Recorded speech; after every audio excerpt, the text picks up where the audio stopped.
Always want to be respectful of your guys' time, especially when you're here on time or early. So love that. Good morning. Looks like we got the Voss team representing here. So awesome. So today we're going to talk about marketing. And I'm going to give you guys a little tool called the 8 and 8, and I'll explain more of that when we get there. But let's jump in. So let me put my PowerPoint on. Marketing is one of those things that I think we get a little tripped up on, like, what do I do? I have to look smart, whatever. What does that look like for me? And what I want to give you guys today is, and I know some people will say 33 touch, that seems like a lot, but when I walk you through it and show you exactly how you can do a 33 touch throughout the year, it really becomes more doable, right? And even myself, look, I was struggling. Monica knows this. I was struggling. What do I send out for this month, right? I did a nice touch in December. So what's the next touch look like? And I know what I'm doing in March. And so planning ahead is crucial. And so, and I say this being transparent, didn't plan ahead, right? So I just barely came up with my idea a couple of days ago. And so, so we have to plan ahead. So one of the things that when in coaching, in October, we start talking about what does next year look like, right? We start thinking about our plan, because if we wait to January to figure out what we're going to do, most likely it's going to be March or April before something goes out. And we know that one of the easiest ways to stay productive and stay in business is to stay in touch with the people who know you, like you, and trust you. And so it doesn't have to be anything complicated. I just decided to do a bag of popcorn and a little thing that says popping in to say happy Valentine's Day, right? And so just simple stuff like that. I mean, I try to find the most reasonably priced things that aren't cheap, right? Cheap in quality to send out. So, and it doesn't even have to be that. We're going to walk you through some other ways that are free that you can still, communicate and touch base with people. Okay. Let's jump in. All right. So the purpose today is we want to teach you a proactive approach to effectively staying in what we call in flow, right? So staying top of mind with people who know you, like you, and trust you. And then want you to have confidence, right? To be able to solicit our family and friends and past clients. If you're new and you don't have past clients, that's okay. And don't just assume, that they're not going to do business with you because you're new.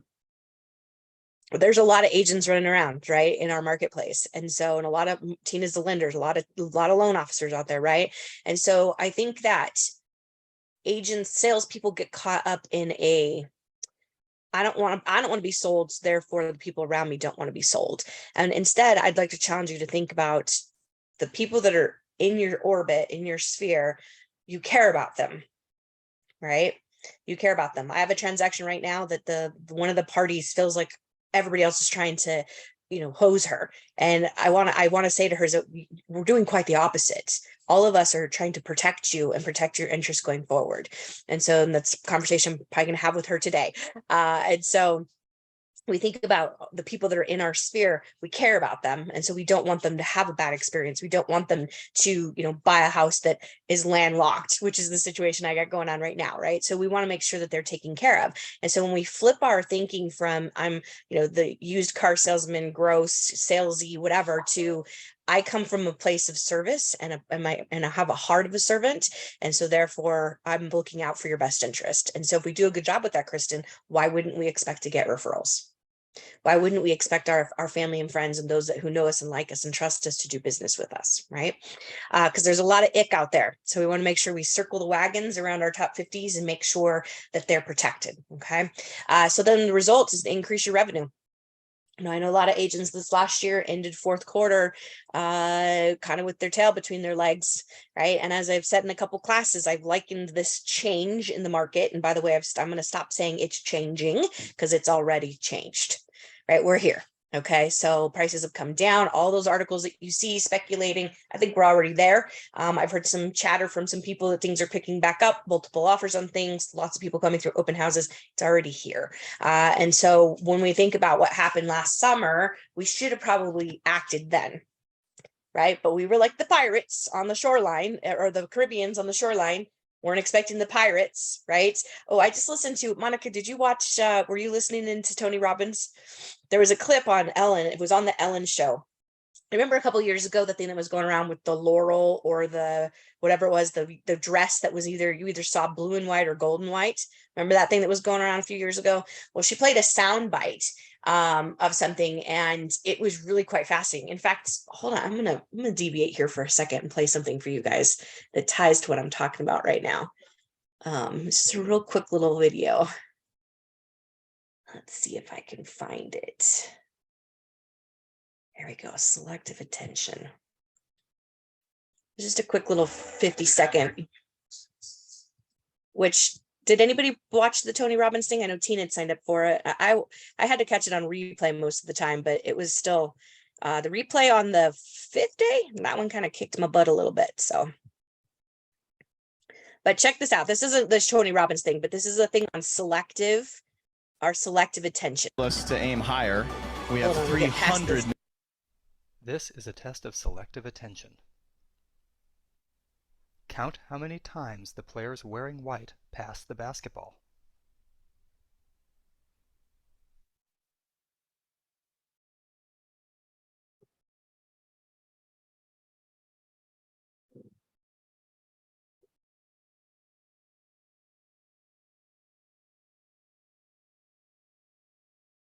I've lost count.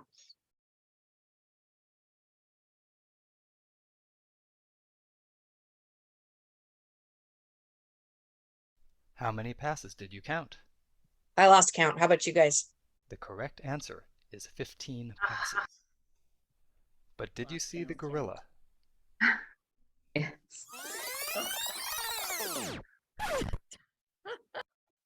Isn't that trippy? Did not see the gorilla. Did not. I saw him towards the end only because I've seen this before. This video is from research by Daniel Simons and Christopher. But isn't that interesting? Our selective Who attention. didn't see right? the gorilla? Who didn't see the gorilla? What? Did you, Roberta? Who did not see that gorilla? No way. No. I was My watching, first time. I was watching the hands throw, and so I got to 14, so I missed one, but I did not see the gorilla. I got to 14 too, but I saw the gorilla the second I walked in. I counted 13, but saw the gorilla. So I only saw him at Monica. I did not. yeah. The first time I saw it, I didn't see him. Oh, This good. time I Tina's saw him like- at the end. Tina's like, I didn't count and I didn't see the gorilla. And here's my coffee. Now here's the comparison of me too. It's when I drive, I only look forward, and I don't know how many people go, didn't you see me on the road? I was right. No, I look forward. I do not look all around me. I That's, focus. that's interesting. Good luck trying to get Roberta's attention when she's driving. so I share this with you because remember, I've told the story before, the pirates and the Caribbean islands, right?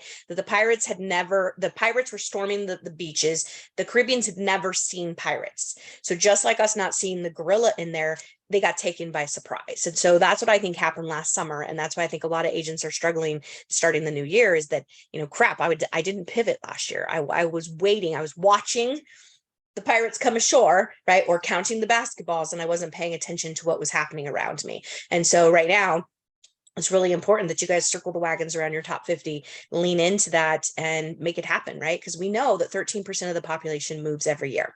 There's a reason they have to move for whatever, marriage, death, relocation, whatever, right? And so it's our job to be top of mind, to be there when those people are ready, right?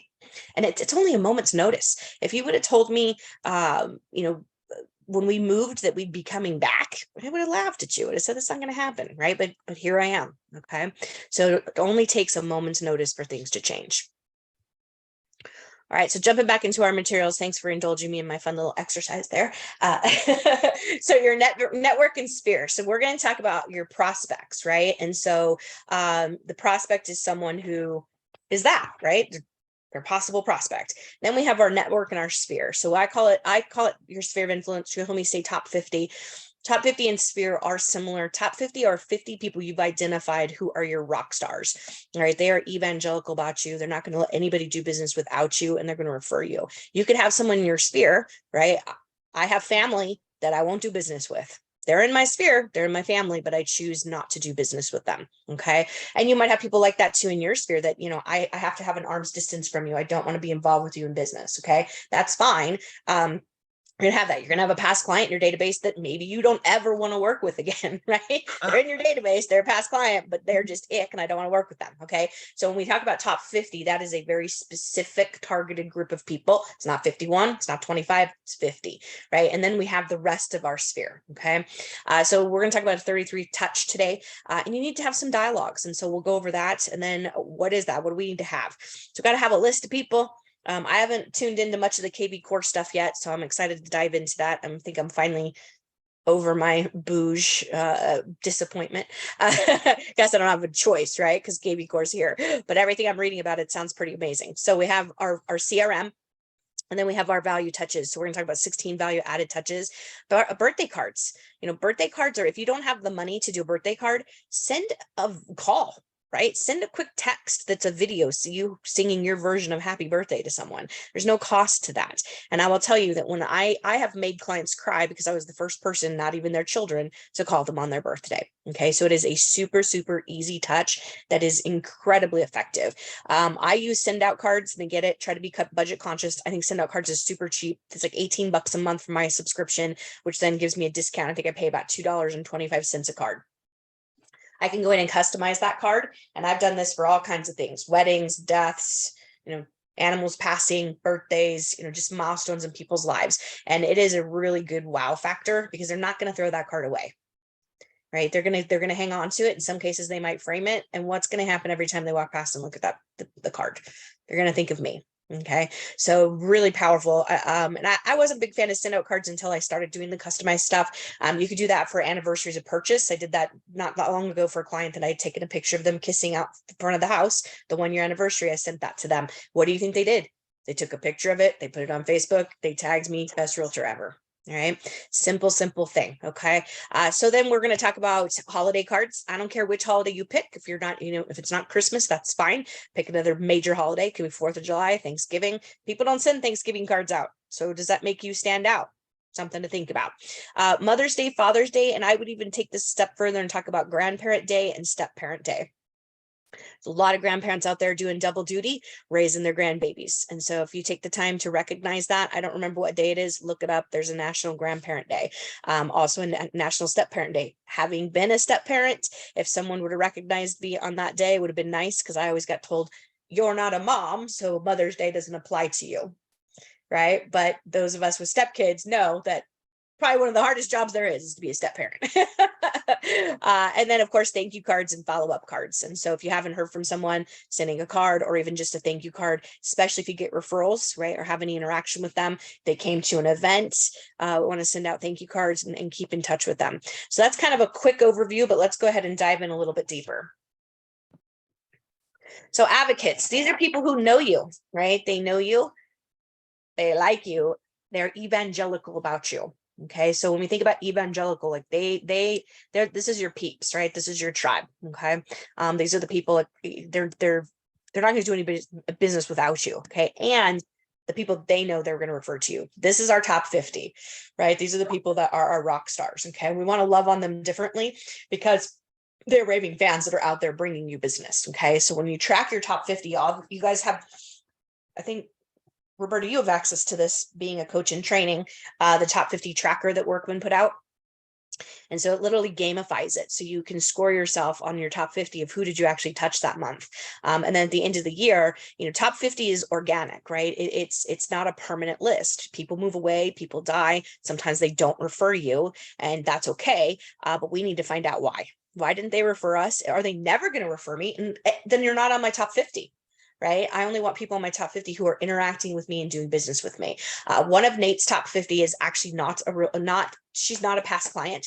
She's a person who has a real estate license. She is a member of a very affluent family in the Valley. And when she sends Nate referrals, these are multi-million-dollar deals. So by definition, she's not a past client, but by definition of a top 50, she is top 50. She probably is number 2 top 50 because she sends him referral business. The other piece of top 50 that I think is important, especially if you're just building your top 50s, is who, and well, I shouldn't even say that, because Roberta, you can revise your top 50, right? Is who do they know in the community? If upping your sales price is something that's on your goal, then you got to hang out with people who are more affluent. So looking at your sphere of influence and see who do they know? Where do they work, right? Nate's number 1 top 50 owns an insurance agency. So there's a lot of opportunity to service not only the people that are in that guy's book of business, but also the employees that work there. Okay. So we want to think a little bit deeper about who do they know and how do I interact with them? Okay. Friends and family. So these are people, obviously they know you, hopefully they like you. And then given the opportunity, they would do business with you, but they might do business with someone else. And so we go back to the top 50. One last thing I want to say on that is at the end of the year, you want to look and see, did they give me business or not? If not, then why? What can I do different? And then who are my rock stars? Because if you got somebody who really showed up in your top 50, you want to do something a little bit extra special for them. Okay. So friends and family may or may not do business with you. Okay. And so we can't necessarily take that for granted. I had a roommate who bought a house with a different realtor, and talk about a stab to the heart. And when I asked him why, he said, well, you're just always so stressed out and seem like you're too busy. So that was the perception I was bringing home as a roommate, right? And so we have to be careful about that, right? And being sure that we're communicating that, because social media is an interesting thing, right? Because we want to put out that we're successful and have this demonstration of, oh, I sold this, I sold that, right? Oh, I made the top 10, whatever. So there's a balance there of the message I'm sending out that yes, people want to see that you're productive and successful, but we also don't want to make it where we're too busy for the people in our lives, right? And that's where we come back to saying, I'm never too busy for your referrals, or the highest compliment I can receive is from your family, your family, friends, and acquaintances. I don't know if that's on the back of your business cards. If it's not, it should be something like that. Maybe put a QR code on there nowadays that they can communicate with you right from your business card. Okay.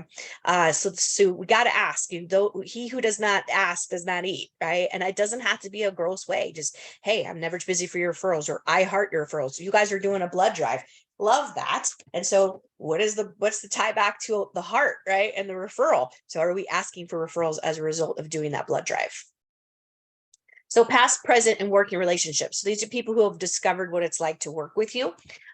These are buyers, sellers, for sale by owners, anybody else is participating in the buying or selling conversation. So 16 touch. So we're diving into the 33. So 16 touches. So basically having a monthly mailer that goes out. This could be a newsletter. Oh, wait, before I get into that, hold on. Let's start here. Must be professional appearance. Okay, we don't want to be sending something crappy out that, doesn't represent you. If it's got an old photo that doesn't look like you, or an old Remax logo, any of those things that just doesn't convey the message you want to convey. So it needs to have value. What's the value to the recipient? And so if you're sending something out that doesn't really impact your database, then it's a waste, right? And so making sure that reaches them. What do they need to get from you? Okay. And then be consistent. So every 21 days, so every 3 weeks, we need something to be going out.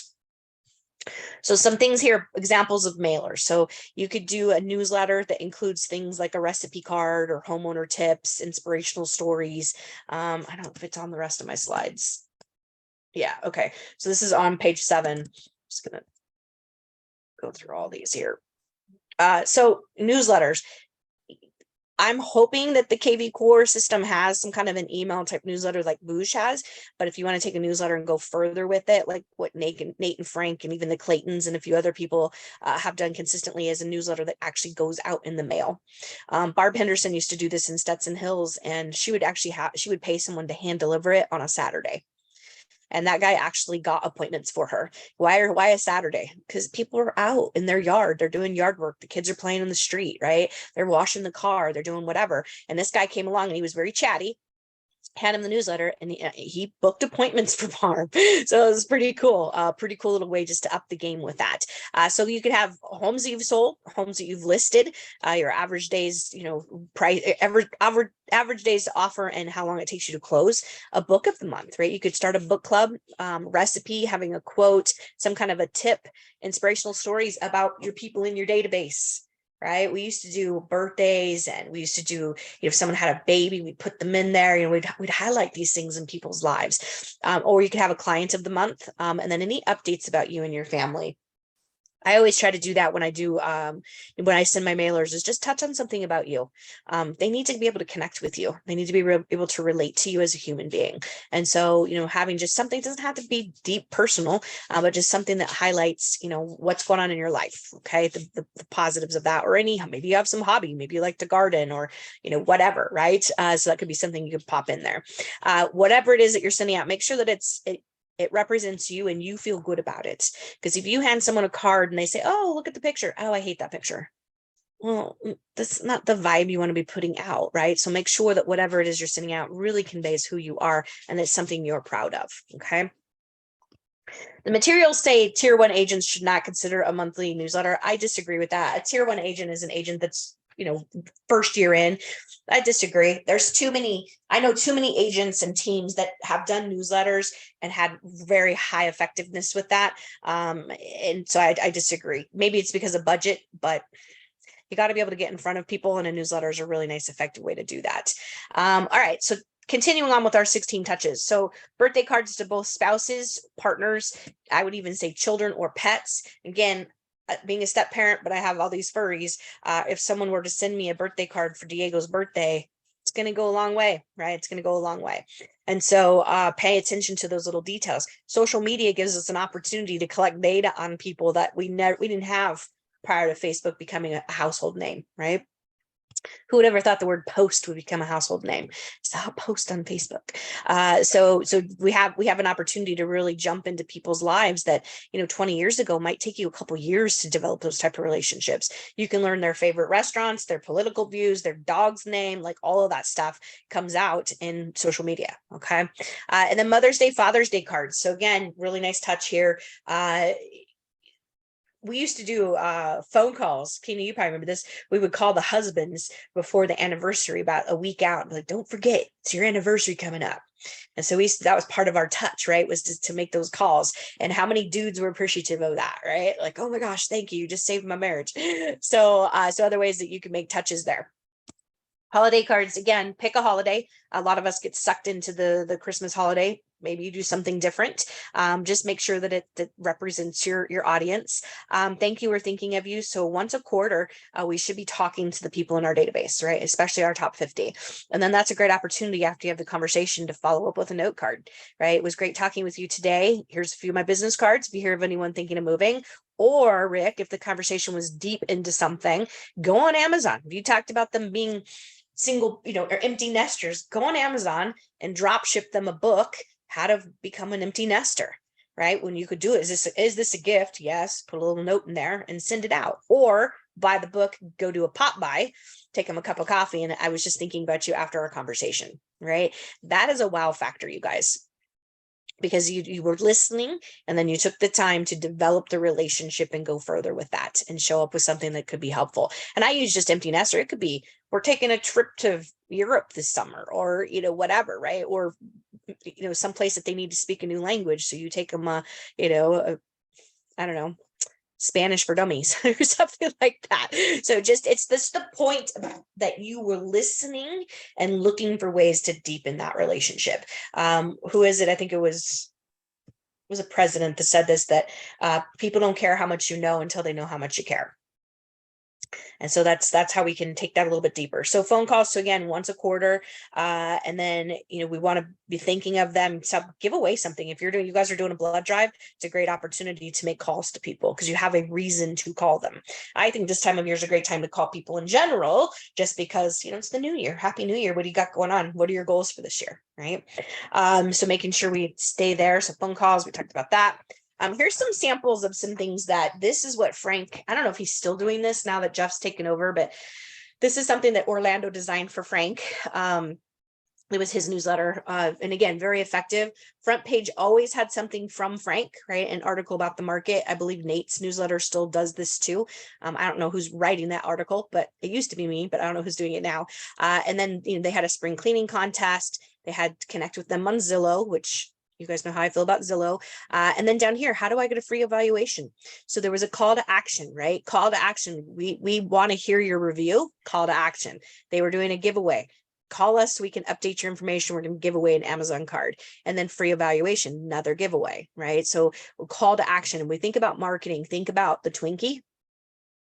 A few years ago, the precious Twinkie almost went away and the world rallied and saved the Twinkie. So you think about the Twinkie, it has no expiration date, which is disgusting, right? To think that we're going to eat they're so good though. So they're so good. We love them, right? Obviously we love them. We saved the company. But when we think about Twinkie, it has no expiration date. So how does that apply to marketing? Roberta, hold on one second. It means that when they receive it, how long are they going to hang on to it? If it's a magnet, it's probably going to stay on that refrigerator till that refrigerator dies or they move, right? And so magnets have a good shelf life. So how long is it going to stay? What's the call to action? What do I want them to do as a result of receiving this marketing piece? Go ahead, Roberta.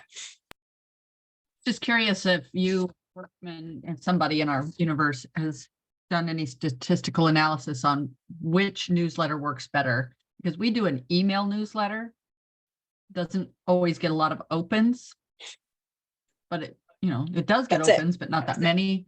Mhm. Or if there's some way to know I think statistically that a paper one would be better.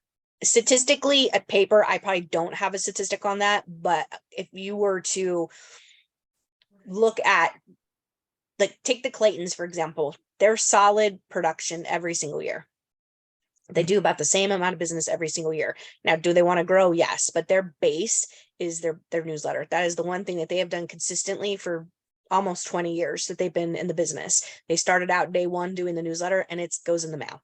I think I just think, Roberta, something you think about your mail. What's your behavior when you get your own mail? We have this publication in my community. I read it every single month from front to back. I mean, maybe I don't read all the articles, but I'll skim it. And so I look at it every single month. Right. And so when you think about that, if something comes in the mail, it's got a call to action. It looks good. It feels good. It's shiny. I want to open it and read it. So while I don't have an actual statistic for a mail one, I'm still going to lean towards that being more effective than an email. And Remember, I would emails, assume if we did both, that we would want to try to make it consistent, see if we can download the digital one into some type of format, maybe add some things to it. I would assume that would make sense. Yeah, maybe. You could always have Orlando design something for you too. So this is the inside pages. So advertising the listings, call to action again to connect with QR codes. And I know QR codes were hot and then they weren't, and now they are because of COVID. And QR codes make it really easy. You guys can actually take this QR code too and customize it. So you could take, if you have a logo, you could pop that logo right in the center of there. I don't know how to do it. Orlando does. Give him your QR code and your logo and he'll make it happen. But that's just another branding thing for you, right? Then the backside, advertising their successes. And then this is really important, this part right here, because this is where it folds, right? It folds in half and then folds over. So this is when they pick it up, most of the time people are picking up the backside of the mail. And so this is the thing, the call to action. This is, what are the 4 myths about real estate? Well, I need to know, right? Let me go ahead and open this up. Okay. So that was a really important part there, is that call to action to get them to open it. Couple other examples I have for you. This was Barb's that she was doing into Stetson Hills. I don't know if she's still doing it or not, but what was really cool was this section right here. Every month she would do the year-over-year comparison, and she had shared with me that there were several listing appointments, and there for a minute she had the bulk of the business in Stetson Hills when we were doing this consistently. But this right here, she said that she would have people have them stacked up and they would highlight this, so the people reading it were following the data, which is cool. And she also had someone call her because there was a mistake on the Sudoku puzzle. Now, I was the one doing this for her, and I would get the Sudoku puzzle off of the Sudoku website. So the fact that it had a mistake was beyond my control. To be honest, I don't even know how to do a Sudoku puzzle. It was just something Barb wanted in there, so we put it in there. And she called me, and she's like, this person called and said there was a mistake. How could that happen? And I said, well, that's a good thing. And she goes, what do you mean? I said, they were reading your newsletter and they took the time to call you to point out the mistake. Like, you need to send this person a thank you and add them, they're in your database, right? And so when we can thank them for helping us have quality control, that changes the dynamic, right? And so it also lets them know that you're human, and then this isn't just some bot that's creating the content, right? So now that doesn't mean we want to not intentionally make mistakes, but if a mistake happens and they reach out to you, that's a good thing. Okay. So maintenance tip, she would talk about OneGuard. Barb for a while was doing a scholarship. I don't know if you guys know, she used to be a science teacher in her past life, and so really important to her to give back to the schools. So she would pick a one student that would get awarded a scholarship, and then advertising her listings here. Backside, little thing from her lender. Recent sales, thank you for people who had referred her with the recipe. And then over here were client reviews. She just finished up, I want to say it was her 10th shred event. I think it was last weekend or the weekend before. And it was the last one I helped her with. We ended up having to get 2 trucks because it was so successful.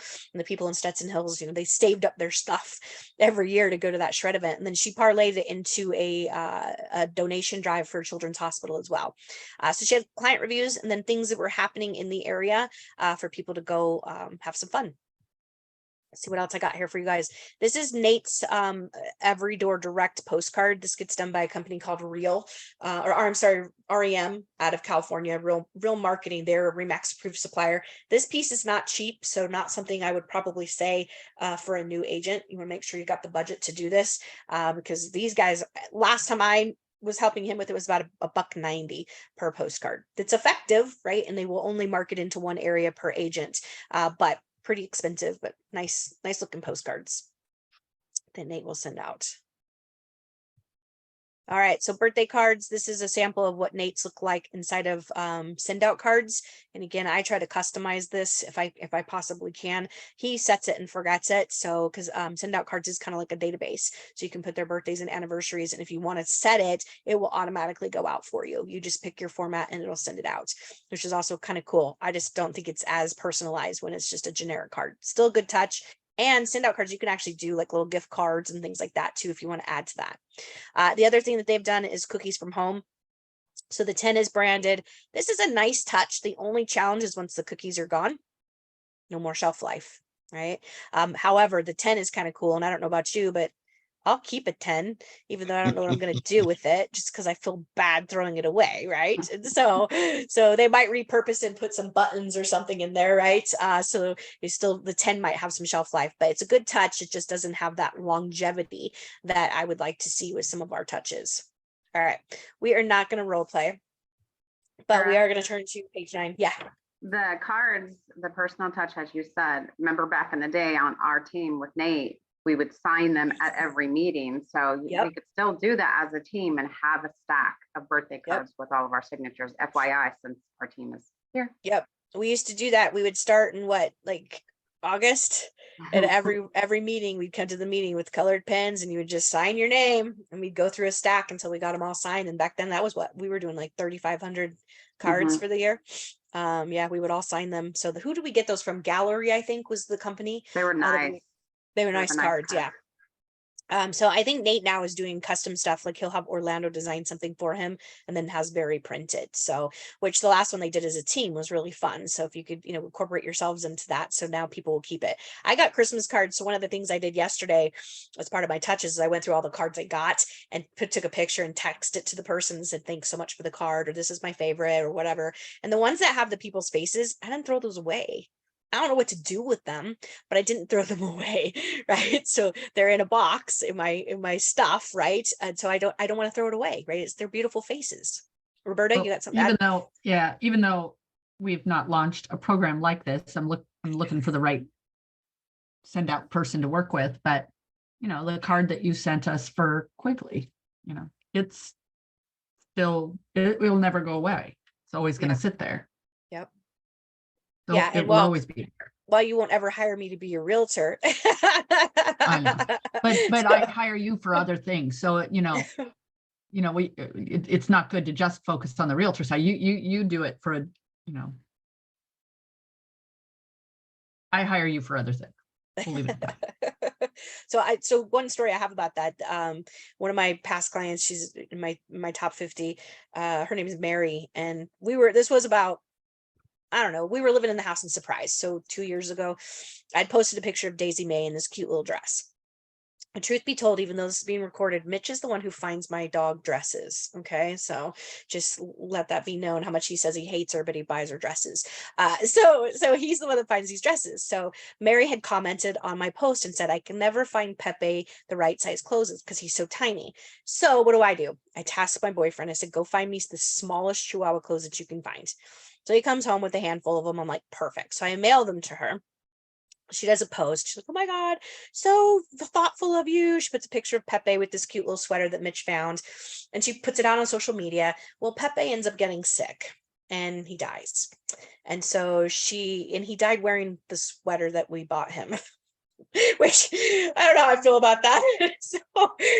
So then I take it a step further and I found this really cute picture of her and Pepe kayaking, and I did the send out cards. And so there were so many touches along the way all around the dog, right? That she's forever my client, right? She's forever. She calls me for everything, right? And she's got a mess of kids. And so she's forever my client. And so just by taking the time to have that wow factor, what did it cost me? A couple bucks for some dog clothes and a couple couple bucks for a card that I guarantee you that card is somewhere in her house. I'm still having a visual of Mitch with a whole lot of tiny little Chihuahua I know, outfit. God. I know, especially because he can't stand her. So, but yeah, I'm like, hey, you know, you love her, buying her clothes. Yeah, So, funny. anyway, all right. So page 9, the permission call. So I'm not going to read through the whole thing with this for you guys, but just basically using the forward in the first section, right? Family, occupation, recreation, dreams, and then calling and saying, hey, I have a favor to ask of you. Can I put you on my top 50 list? You don't have to call it that. You call it your MVPs, your special people, whatever, my exclusive, cool kids club, whatever that looks like. And just basically you're asking them for permission to market to them. But also it says in here, all that is required is that if you hear of someone who's wanting to buy or sell, please refer my name. All right. One of the scripts in here, I think it's in the buyer conversion class, but I'm going to share it with you guys right now. The average person who will know 5 people who will make a move in the next 12 months. So when I did my scratcher cards, I wrote that script in there. It takes a minute to write it, right? And then I put, here's a few of my cards. I'd love to be top of mind when you hear of those folks. And the first time I did that, I got a referral within a couple weeks of that card going out. Now, granted, we're friends on Facebook. She was in my database, but not actively being marketed to. And she reached out to me, referred her daughter to me. It was a $10,000 commission. Pretty good return on investment, right? $50 for scratchers, $50 for cards, $100. Do the math, right? That was what's the math on that? 1,000% return, right? Just from sending that card out. Now, could I have gotten that referral anyway? Maybe, but I don't know for sure, right? I don't know for sure who she would have referred that to. Card happened to come in the mail at the time. Daughter's buying. Go work with Sarah. Okay, so really good return on that. And that's why I use a company called Note Card Cafe to buy those cards. And that card I made, I just put like, don't leave your home's value up to the luck of the leprechaun, call me. And then I put the scratcher card in there. So, and I actually it was cute. One of the people last year wrote me a handwritten note and said, I won just enough to buy a slice of pizza and a drink at Costco, thank you so much. And so that was kind of cool that she took the time to write me back, it wasn't a call. She wrote me a note and sent it to me. So that was pretty cool.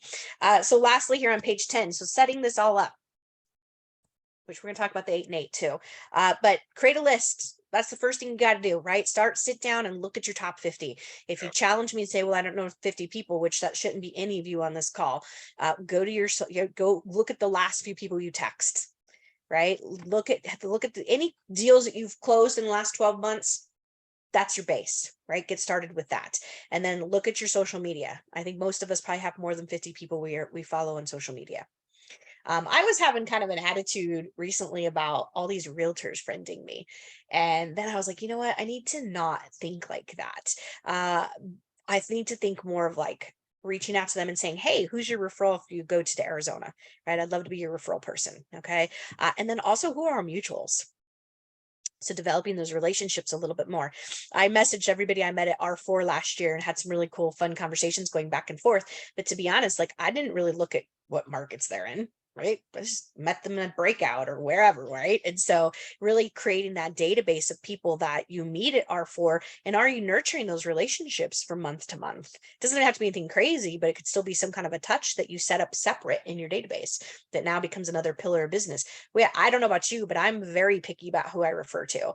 I'm either going to go Remax or Workman, and it's Remax hopefully then, right? And if I have to deviate from the brand, but so I'm very picky about that, right?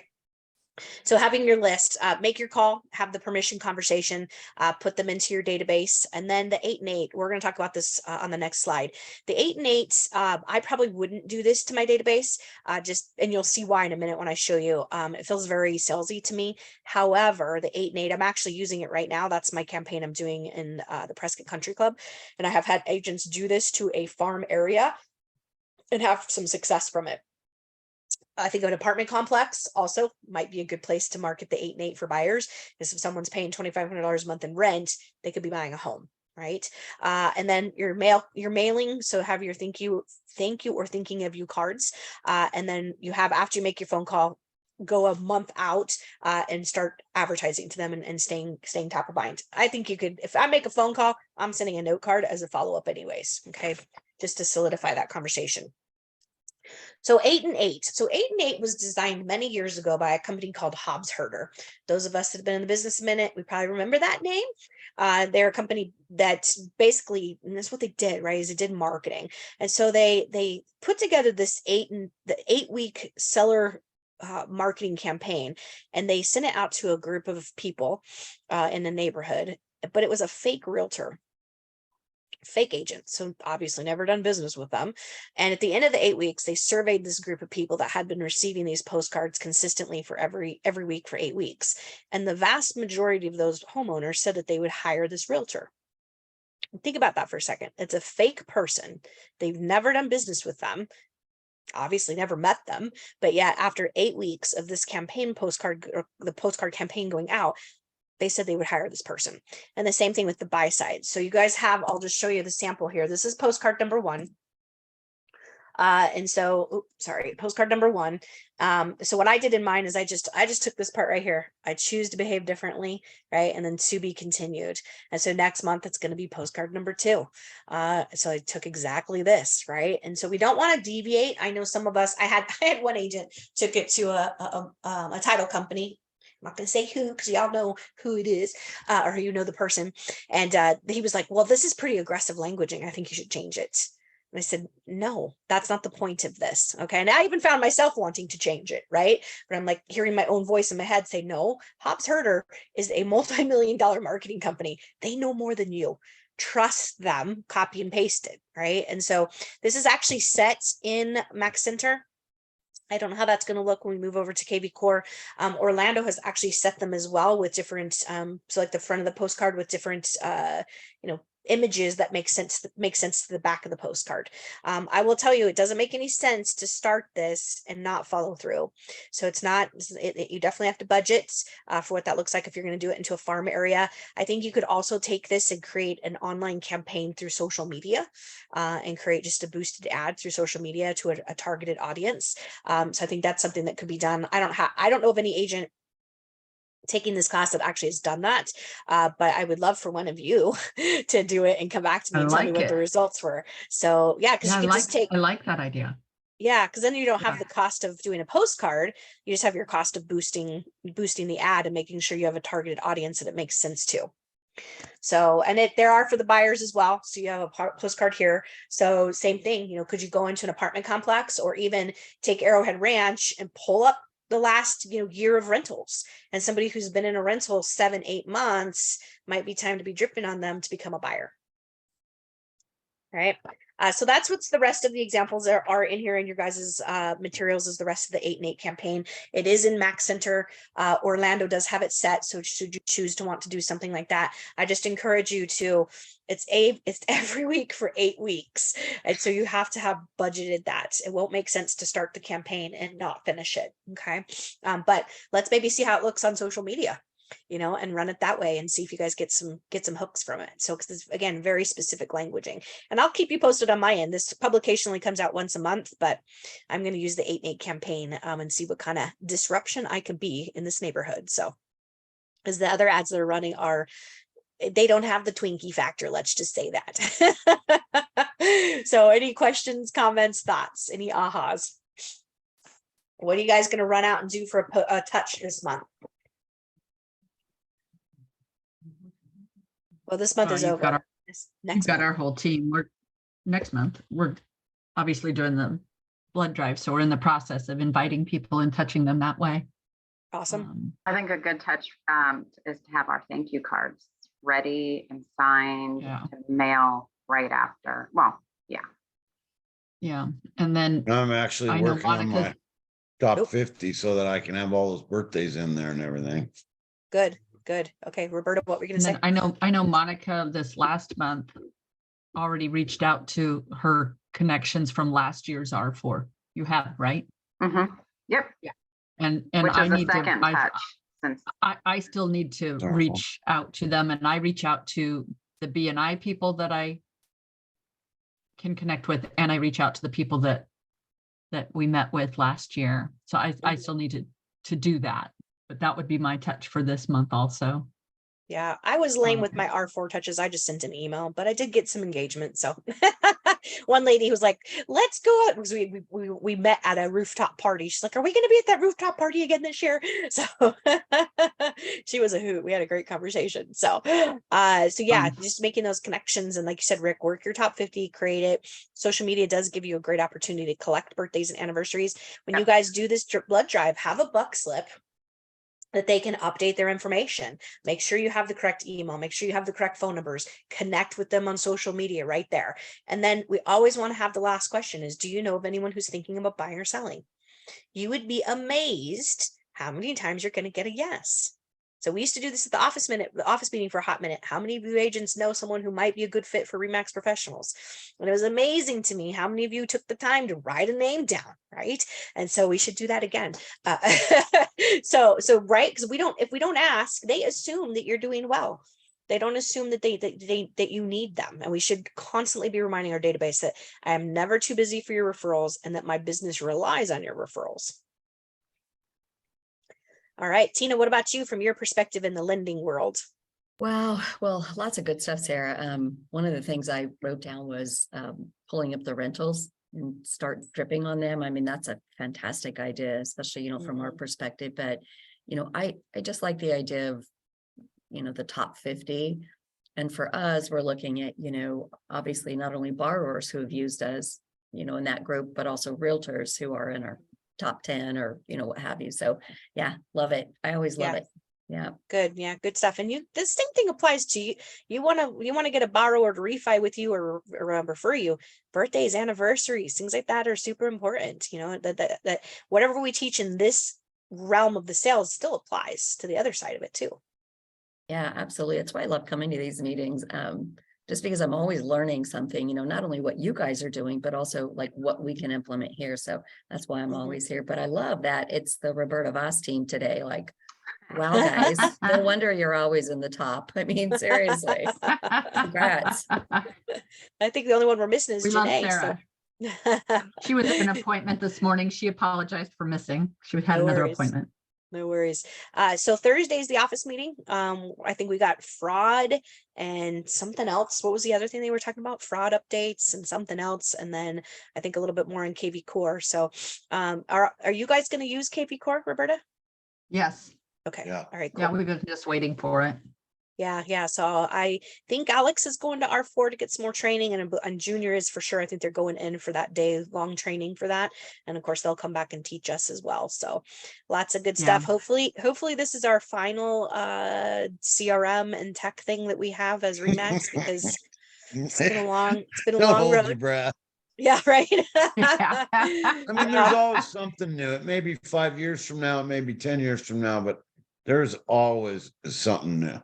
Yeah. I know that they were talking about that on the Tony Robbins thing. I don't remember who it was who was speaking, but it's talking about how a computer is old in 5 years, right? Like you don't It's even. old in 3, but Yeah, it's old in 3. Is that what's wrong with wrong with my computer? Oh. Yeah. I'm completely out of hard drive space on mine, so I'm like limping along here and thinking, this thing's only 2 years old. So, but I had to buy it during COVID when there was no computers, so I got the crappy. I mean, still good computer, but it's just small, right? It's not big enough to handle what I need. So, Monica, did you watch the Unbreakable by Tony? No, I did not. Not yet. You didn't? Not yet. Tina, did you? Yeah, I'm still watching some of the replays. It's like so good, but gosh, there's so much energy and so much information. I'm always like, this is incredible. Like it's been a long time since I've watched him. So thanks for the tip. I loved it. Yeah. One thing I learned this morning when I was watching it is that I'm a dabbler. So, do you remember that part, Sarah? Yeah.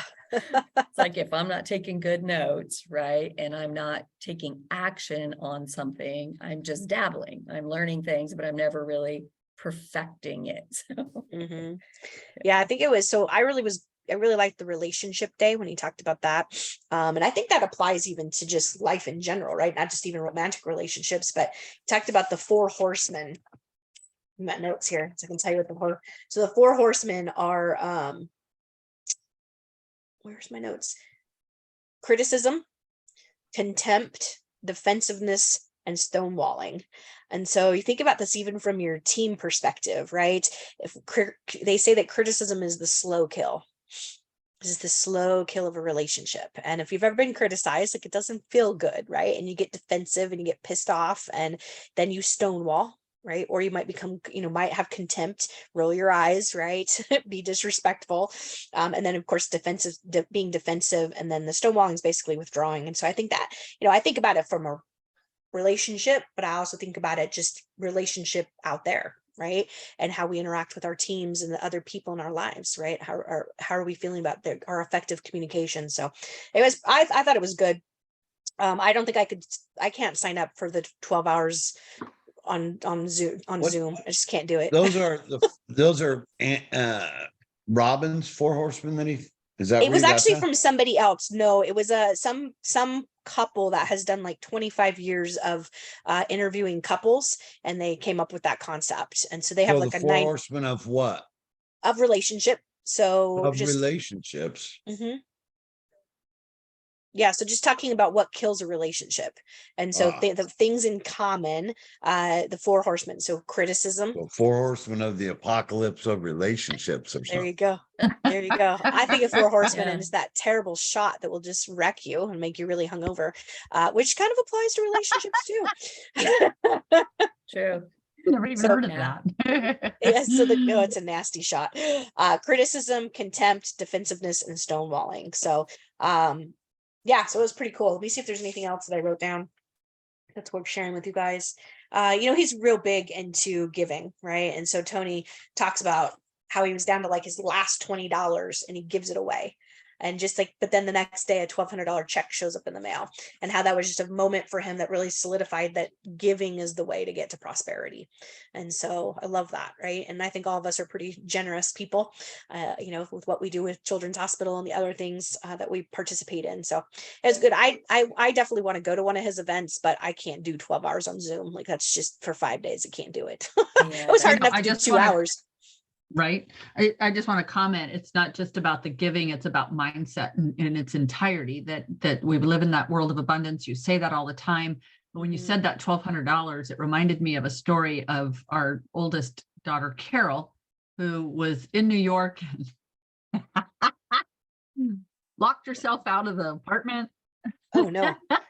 And it was one of those huge walk-ups. And so there was only so many things you could do in terms of climbing the fire escape and all of these things. And so she had to hire a locksmith because the super didn't work on the weekends or something stupid. So he couldn't let her in. I mean, it was just this, oh my God, how do we get into this place? And so she had to hire a locksmith, and she told Rick, I don't have however much that was, $200, whatever it was, to pay the locksmith. I don't have it. I just moved here. I just started my job. I that.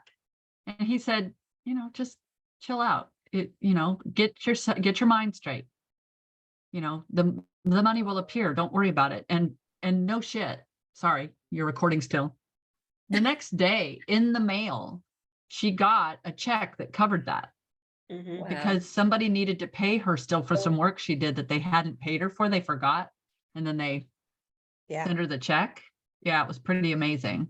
I did that with so I played the movie The Secret for Mitch and Jacob. It was right after we had moved in together, and they were kind of rolled their eyes at me, whatever. So I said, I'm gonna show you how this works. So I took an envelope and I wrote down a dollar amount. I don't remember how much it was now, but I wrote down a dollar amount by a date, and I sealed it in the envelope and I put it in my safe with my little piece of citrine. And sure enough, it happened. I got a cash buyer that closed. It was the exact amount that I had written down, or within, very close, right?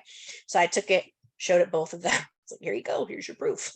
And so, Kristen, so you want to share? Kristen, share. You got to come up. You got to unmute yourself. Okay, yourself and so share your weekend story. So I have a student that's living with me. She's from France, and we were talking about at Thanksgiving how what the wishbone is and how it works and whatever, but then we kind of forgot about it. And I had a baked chicken and I saved the wishbone recently. And I said, well, here's the wishbone. You need to, so what we're going to do is you're going to pull one side, I'm going to pull the other side, the one with the biggest side, their wish will come true. And she's like, oh yeah. Okay. So we did, and I got the bigger side, and my wish was, I'm going to I'm going to sell a house, at least one per month is my goal. And not 5 minutes later, I got a lead for somebody that was looking for a house. And I was Love it. like, not 5 minutes later. Yeah. So Yeah. Roberta, I did go and tell her, and she goes, whoa. And she was all excited. You didn't just get a lead, right? Yeah. Wow, that's Right. cool. Well, she connected with the lead. The lead may not be the one that buys the house, but we don't know Oh, that okay. yet. Maybe at the end of the Right. week, she reconnects and it works out, but Right. it was pretty I funny. was thinking it had to do with the properties she's got in escrow now and. Mhm. No, different. this. No, Love that's that. different. It's the power of intent, right? So Right. what we put out there, and that Sure. and you think about how powerful that is. And I know I'm good with it around money, but I could certainly apply those same concepts to other areas of my life, right? And what we want to manifest in our too. lives, whether that's a healthier body or a better relationship or, whatever, more friends, all of that. We can certainly be in control of how we show up and what our intention is. So love it. So keep doing that, Kristen. Put it out there. Gonna sell a house a month. So love That's it. right. Maybe two. Maybe two. Maybe Right. two. We Yeah. always want to say and more. Yeah. And more. This or And something more. better. Yep. Yeah, that's Yep. what Toby used to say. This is something This or- better.